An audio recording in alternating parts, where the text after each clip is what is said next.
राजगुरुनगरमधून बेपत्ता झालेल्या 2 चिमुकल्या मुलींचे मृतदेह आढळल्याची घटना आता घडलेली आहे।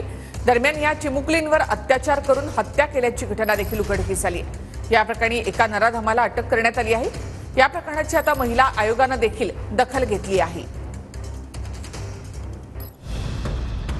पुण्याच्या राजगुरुनगरमध्ये राहणाऱ्या 2 चिमुकलींवर अत्याचार करून हत्या।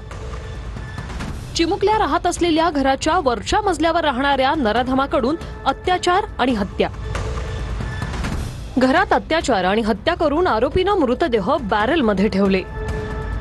वर गेल्यानंतर यांनी बघितलं का तिथं पाण्याचा ड्रम असतो, बॅलर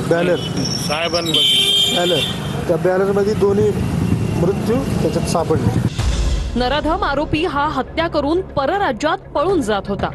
पुणे ग्रामीण पोलिसांनी नराधम अजय दासला पुण्यातून अटक केली। टाकीमध्ये ते आढळून आलेल्या होत्या। त्या दृष्टीने अधिक पोलिसांनी तपास सुरू केला आणि तपासामध्ये एक आरोपीचं नाव निष्पन्न झालेलं आहे। त्यांनी सदरचं कृत्य केल्याचं कबूल केलेलं आहे।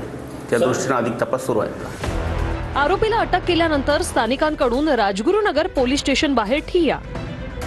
हा सतत अन्याय भटक्या मुक्तांवर होत आहे। मग याच्यावर ऍक्शन घेणार आहेत का नाही मुख्यमंत्री साहेब? आमची मागणी अशी आहे की पोलीस प्रशासनाने काम चांगलं केलं, आरोपीला अरेस्ट केली, मग तुम्ही हैदराबाद पॅटर्न आपल्या खेड तालुक्यामध्ये राबवा, आरोपीचा एन्काउंटर भर चौकात करा, कारण की आपल्या खेड तालुक्यात पश्चिम महाराष्ट्रात सतत अन्याय अत्याचार होत आहे।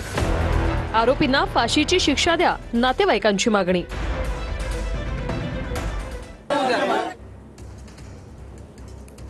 तर पुण्याच्या राजगुरुनगरमध्ये चिमुकलीवर अत्याचार आणि हत्या, स्थानिक नातेवाईक आणि स्थानिकांनी पोलीस स्टेशनच्या बाहेर ठिय्या दिलेला आहे। जेव्हा 5 ते 6 तासापासून हे आंदोलन या ठिकाणी सुरू आहे, त्यानंतर पोलीस अधीक्षक पंकज देशमुख यांनी नातेवाईक आणि स्थानिकांची समजूत काढण्याचा प्रयत्न केला आहे। आम्हाला माहिती आहे पोलिसांबद्दल जर तुमचा काही रोष असेल तर तुम्ही तसं सांगा। रोष काय आमची आम्ही कोणाकडे संरक्षण मागणार? तुमच्याकडेच मागणार ना।